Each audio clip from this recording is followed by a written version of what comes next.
condensed and closed in. So Yeah. I like it. I think it's really cool. Yeah. Yeah, there's no question who your point of view character is. I mean, even the first shot of the, it's interesting. I didn't. Did you guys think it was like a subversion of what you thought the character was going to be? Because the first shot of the film was like this mountainscape, and then this samurai-looking guy walks out, and it's like almost like an Indiana Jones like epic shot, and then he just kind of scratches himself and wanders down the road. And I thought that was like, oh, okay, this guy's more interesting than just some generic hero. Like even that said a lot about the character, I thought. Yeah. I just love the kind of rough and ready aspect of him. The samurai is such a proud position and a proud group of people, but he's just, like I said before, he looks like he's been on the sake the night before, and he just kind of, especially when one of his plans hasn't gone to plan, and you can see the cogs working in his head, the way he kind of just sits back and thinks, right, what am I going to do now? But he's just always just slightly messed up, and he's not your polished hero. I love that about him. Well, and then for him, right, his plan's not always going according to plan.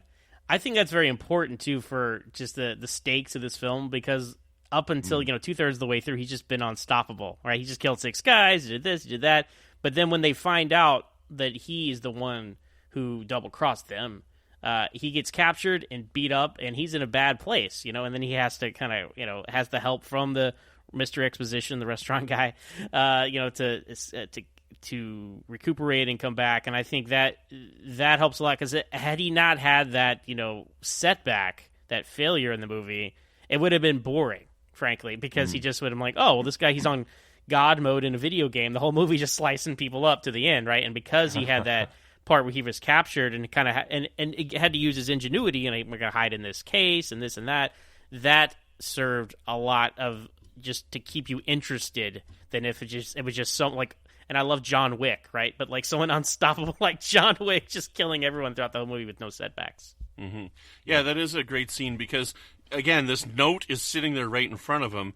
And had they not tried to take the note away, they would never have noticed the note, right? Because it's just a piece of paper on the table. Mm-hmm. He does a good job of hiding it with the bottle of sake, but when the innkeeper tries to take it away is when the bad guy notices. So I think that's it is something that went unexpected in his plan. Yeah. He wasn't expecting a thank you note from the people he saved. And to your point about the cinematography there, Brandon, like even that scene too, where like the camera it goes to a close up of his hand, and he's slowly moving towards the sword, but then the other guys catch him. It's like and they take the sword away. So building suspense through cinematography is great. Awesome, yeah. Kurosawa's a master at what he does. He's a really, really good director, and I love his stuff a lot. This is kind of, it's not peak Kurosawa. I think peak Kurosawa is Seven Samurai myself, but which is a little bit before this. But yeah, it's still great nonetheless. Awesome. Okay, so what else can we talk about in the film here? We've talked about how things don't always go according to plan for him. We've talked about the cinematography. We talked about the exposition. In general, without spoiling the movie, which you can get to, right? He's a good person in that he's playing both sides off of each other, and he's trying to make it so these guys kind of destroy themselves, rather than him being the instigation for destroying. Everything he's doing is trying to set things up so that they fight each other, right? Right. And I think that's clever because, there's two, as good as he is, right? He's just one guy, and these are two gangs of, dozens and dozens of people. We don't really know exactly how big their numbers are, but it would be foolish for him to just go in there and mow everybody down. So using his wits and his abilities is what makes him a strong character, and it's a strong plot. Yeah. Because those movies exist, I'm trying to think off the top of my head, but there are those movies where I think John Wick is one of them. Yeah, just start killing everyone and never really get beat and that kind of thing. So seeing him actually use a smart is excellent, and I love those movies. I love to see someone just wasting a load of bad guys, right. But this has got those smarts to it as well. with Japanese cinema of this time, there's a lot of actors that we see repeatedly in films, but there's one face in here that this is really the only movie that I know him from, and I don't know if I've seen him before, and I just want to mention him because he's such an imposing figure, is this large Japanese character, right? Like, this guy's he looks a lot like, facially, structure-wise, as the guy that plays Mr. Hum on Next Generation, right? Oh, I see. Yeah, Troy's butler or whatever. So I was going to compare him to Jack O'Halloran, who played Non in the Superman movies. Okay. I was like, he's like a Japanese Jack O'Halloran, just giant man. I was going Jaws from James Bond, Richard Keel. Yeah, him too. Yeah. So they got this structure. Now I'm talking outside of my hat here. I don't know if there's a term for this. There probably is, but like, these are very large men. Like, I'm a large guy. I'm 6'7", right? But I'm guessing these guys are peaking over 7 feet tall, right? Which is, Japanese people are generally a shorter people, right? So to have somebody this big is really quite fascinating. I'm surprised that he never took off and we don't see this guy more acting in films. I don't know. I'm not sure. Have you looked up a list? Is he not really in much after this, or? I haven't looked, so. Oh.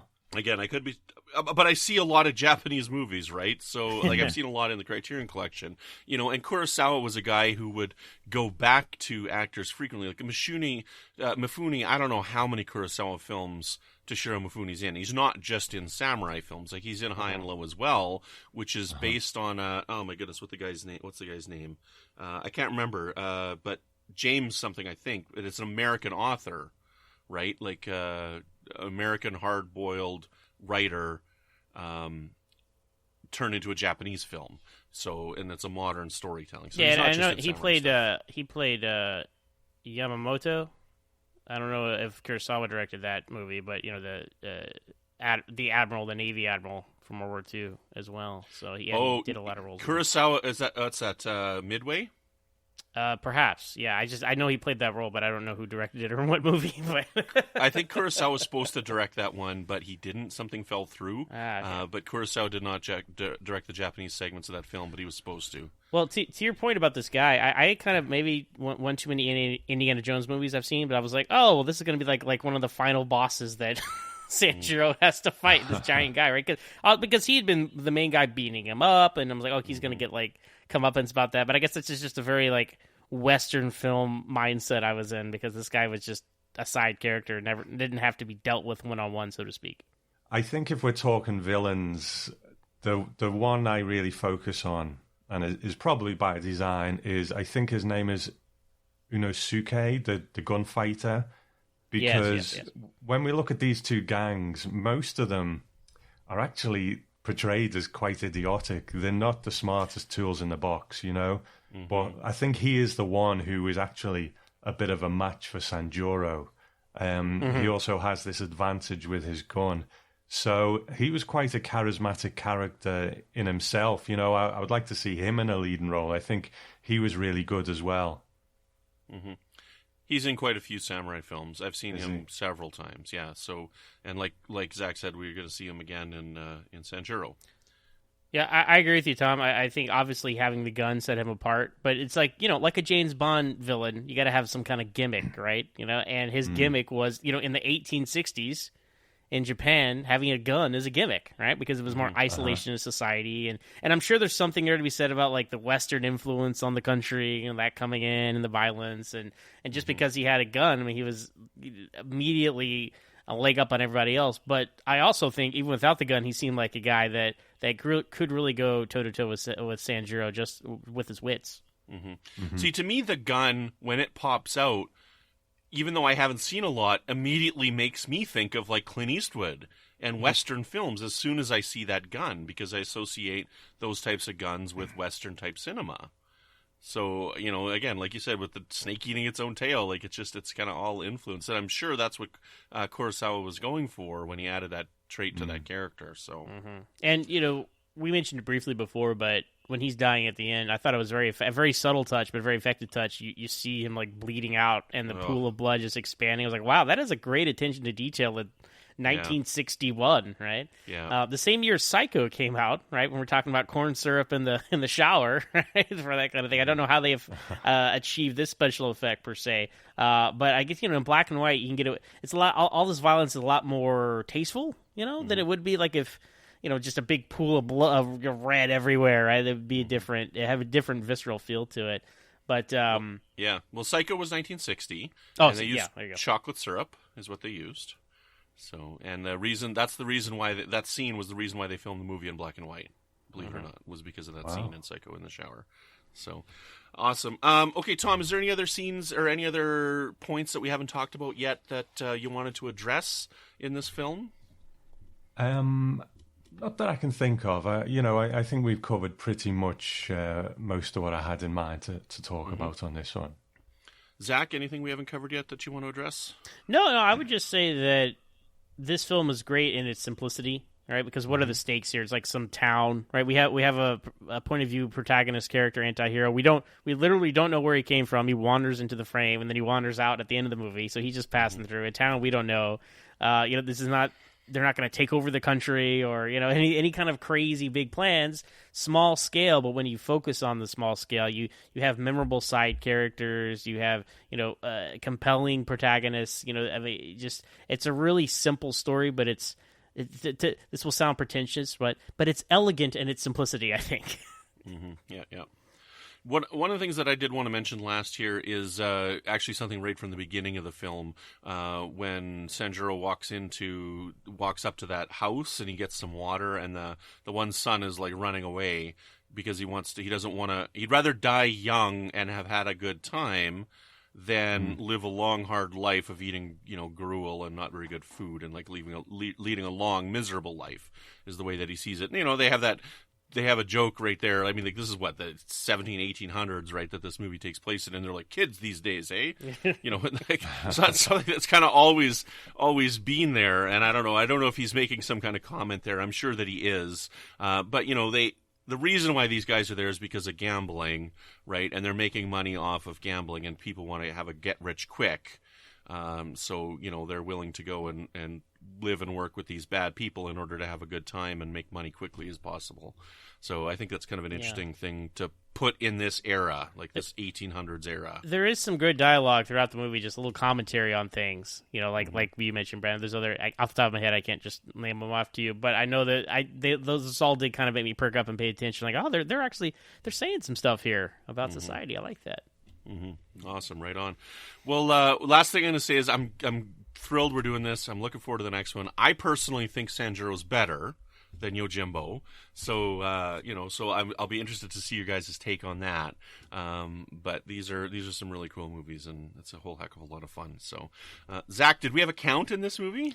We do have a count. And it's going to be interesting because how are we going to transfer it over to the other series, right? So... Well, I mean, this is a very standard practice, which I think will occur throughout the rest of the film, so we shall see. I mean, not being familiar with this franchise before, I couldn't say, oh, I know this is a trope, or this is what we're going to do. So what I settled on was money exchange. All right, the money exchange count with this film. Could you tell me how many times money exchanges hands in this film? Ooh, Tom, what do you think? Wow. You know what? I'm not even going to try and count them in my head. I'm just going to pluck a number out of thin air. I will say 15. 15. That's a high number. That's all I'll say there. That's a high number. So, I would have thought that was high as well. So I think that he gets money. Do you count it if he gives them back their money? Well, that's an exchange of money, is it not? Okay, sounds good. So I'm going to say 1, 2, 3, 4, 5 times. Okay, now I got 4. I might have missed one. So this is actually, I was going to have you help me with this. I'm just guessing, because I counted 4, and I'm like, I'll just throw one more in there. So the one side pays Sanjuro. Yeah, they pay him the 25 in advance, right? And then he gives the 25 back, and then he gets the 30, and he gives the 30 to the family. Those are the 4 that I came up with. I didn't count the off-screen where they pay the guy 2 pieces of silver or something, which was a ripoff, that kind of stuff. I like all that commentary as well. But just for a movie about gambling criminals, right? There's a lot of money discussion here and money changing hands. And I assume being a samurai for hire, a Ronin, we'll get more of this in the next film, but we'll see. Yeah, So, I don't there we remember. go. I can't remember if there's money in Sanjuro. But our and hey guys, Fistful of Dollars, right? That's the franchise we're talking here. All right, money. All right, so there you go. That works. our Fistful of Dollars count now is 4. Okay, so all right. With that being said, Tom, you're our guest. We'll ask you first. How many samurai swords out of 5 would you give Yojimbo?